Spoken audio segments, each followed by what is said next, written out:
What's up, guys? We are back at the powder shop for the first time in a while. This is the first time I've coated anything in quite a bit.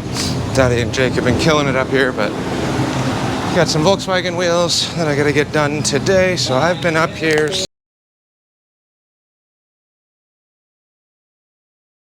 I don't know what happened. Camera battery died, but I've been up here since about 6:37 this morning. I got these ones done. Took a little bit more grinding. I had a ton of curb rash, but first set's done. Other two are cooking. Big batch going of gym equipment in there, and then that is the last batch of white, but I don't want to put any of that in because there's a good chance there might be. I don't know if it's because this was my car. GoPro batteries in the cold just keeps dying on me. Hopefully we can get through more than 4 or 5 seconds, but. So I've been up here since 7. The battery's probably gonna die again because it's killing me today, but got 2 of the Volkswagen wheels done, 2 more are in the oven, big batch of gym equipment in there. The last rack over there is the last bit of white I gotta get done. And while I'm waiting on oven parts to cook, we've been playing with the welder over here on the Volvo. Still hack jobbing it together. Not doing a super great job. I just need this done and fixed. And I got a O2 spacer that I want to put in here for the, like a fouler, to kick that out a little bit. We are running lacquer thinner through the cat, and then we just use the flexi stuff for now. It's not the right way to do it, I know that, but it's quick, it's easy, it's cheap. So I got a full section of length. The other option, I did have pipes, but they didn't have a complete run. I don't want to have to order parts and be out waiting, so we're just making this work so I can cycle this through the readiness monitors and get it to pass emissions. But welded the flexi section to a couple reducers, so this could clamp on here if I have a clamp. I'm not positive. I might just throw a couple tacks on there for now. Brand new muffler is in. Waiting on a new rubber for one hanger, so this will drop down 1 slot because this one has seen better days. But I think overall this should be okay. So I gotta look and see if I have a clamp for this. If not, I might just buzz a couple tacks on there real quick. Actually, let's just do that. It's easier. I already have the welder and everything out. So I'll throw a couple tacks on there. Not a full weld around it, just 2 tacks going into the muffler. Since it is a slip fit pipe, I think it might be okay. We'll find out. But other than that, steering rack and everything's good. It's pissing a decent amount of coolant. So I think timing belt and water pump are going to be coming up here pretty quick. Needs a water pump, but might as well do the timing belt too because I'm about 160,000 miles over based on the tag that I looked at up top. So I have the parts for that over at my buddy's shop. I got to grab those at some point, and I got election day off, so looks like my day off will be spent trying to get this thing back together and done. I tried taking this off even with an O2 socket, and it's spinning, so I got to grab a torch and heat the crap out of this because it's not in the greatest of shape. And the welds are dog crap. For whatever reason, I'm having an issue getting this welder dialed in today. I can't get it to make good contact. Did okay on this flexi stuff, that was fine. And then, I don't know, again, you can adjust them and make it work proper and it makes your life easier, or you can power through and have really bad, crappy welds. I went with the latter because I am impatient. And I'm scrambling to get all of this stuff done because I got to get the tires mounted on this and the 2 that are in here. Finish the gym equipment stuff all at the same time. Sorry, buzzing freaked me out. It's the battery's charged. Because I still have to go finish blasting that trailer. I think today is the last day to get that done. Well, last day of blasting in order to get that done, and then hopefully it should be ready for paint. The only problem is we have a ton of rain coming for like the next 3 days. So I gotta get it blasted, finish up whatever else needs to be done, then try and give myself enough time to tarp it off, and try and salvage whatever bare metal will be exposed, because all of the rest of the bits are kind of like topical areas where water will collect and pool. But I think Jesse's all done on the welding, so I'll bring you guys along. We'll take another look at that. I have not seen it since last Sunday. Hopefully the compressor will fire up. I have got an issue on that one too. We'll go over that. I don't remember if I talked about it, but the cold start advanced switch that I had fixed on the diesel compressor worked great for about a week. Makes it way easier to start, but once it gets up to temp, it shuts off and kills the main fuse. So more to deal with on that, but I do have that compressor sitting in the barn. Then I tried getting the heat going in the barn on the gas heater we got run out there. Nightcore came out yesterday, turned the gas on. I was not getting any gas to the pilot, but we have gas run to the shop now. Meter is unlocked. So I started doing some diag on that, and then ended up pulling off half the furnace apart, you know, just a big shop heater, kind of like that. But I was able to get gas flowing through the valve on the pilot, then through the tube on the pilot. I could light the pilot off the input tube, but when I hooked it up to the actual little pilot, it's got the flame diffuser next to the thermocoupler, it wouldn't light. I couldn't get gas fed into the thermocoupler, so in order to get that little bracket out, you have to pull off the side panel and the front lower face of the heater. It's just been a nightmare. I haven't been filming it because I've been figuring it out while I'm going and making it up. So I got a new pilot valve and thermocoupler assembly, hopefully from China, in the mail from Amazon, coming today. And then I can try and maybe mess around with that, depending on how much time we have left, because it's getting cold. I left the house today, it was like 31, 32 degrees, which means I really need to go through and double check I have coolant in all of the vehicles and winterize the boat. But for now, let me throw a couple tacks on the wagon and wait on these ovens to finish cooking. Then we can get over to the barn and I'll show you that heater in real life.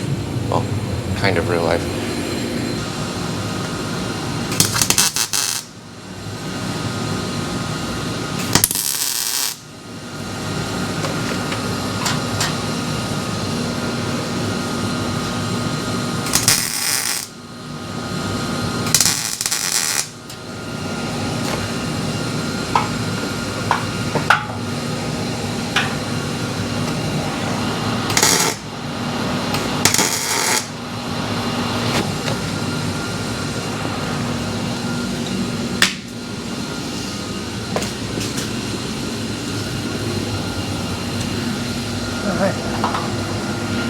Should work. Not pretty, not the best by any means. We definitely got some flexi flex in there, but whatever. I don't really care. I drive this car 4 to 5 months out of the year, but I need it working. And then we got the heater thing. Hopefully the heater switch control box thing. I got a new one at the house, new used one from a junkyard, or eBay. Actually, I had to go on eBay for that one because these aren't that prevalent in the junkyards anymore. And a lot of the times that stuff's already stolen, so $100 for a dash insert thing. This car's killing me this year, but it is a phenomenal winter car when everything was working, so hopefully we can keep going on that. I think I might drop this down a little bit and see if I can fire it up, and then I gotta figure out where the hell my torches are and try and get this O2 out so I can put that spacer in. All right, well, we're out here. Welding is done, patched in. So I gotta figure out, I got 1 day left hopefully, so I'm gonna kind of give this a once over. I'll finish up this nose, flip these over and down, and then they separated the gooseneck portion or the fifth wheel portion, so that will be much easier to blast. I'm gonna have to do a little bit of masking on there, get this down, and then we got this outer edge, just kind of scuff that one. I don't think that'll be too big of a deal. All the surface rust stuff should clean up just fine before they go to paint it. Got a little bit of work to do on here and here. And then these flats. What else we got? Really just some kind of touch up on here, so let's get started. Probably got about 6 hours of daylight. We'll get this done and go from there.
Alrighty, well, compressor is shut off. I got an oil leak that I gotta figure out where this is coming from. Right there. And it's coming from this little doodad, and it's leaking a lot. So I don't know where exactly, but it's pretty much dry all the way up except for this. So I don't know if I got a gasket bad, but it's a good consistent drip. And that oil is very friggin' expensive, so we're gonna have to figure that one out. But we're all hitched up, ready to go home. I gotta park the compressor again. We'll deal with that later, but we got the trailer portion is blasted. Should be good to go. Unfortunately, we got a ton of rain coming, and I don't have enough tarps. So it's gonna kind of be what it is, I guess. Big job. All the new panels are welded in. And it should be pretty much ready to go. So I got one more day on this front fifth wheel section, or gooseneck. I don't know what the hell it's called. But I gotta figure out what we gotta do on this. So hopefully only another day. This should be pretty easy comparatively. But with the rain coming, there's no sense in doing that if I don't even have enough tarps to cover the trailer. So it's probably gonna get wet, but I did what I could. So, time to go home. Desperate need for a beer.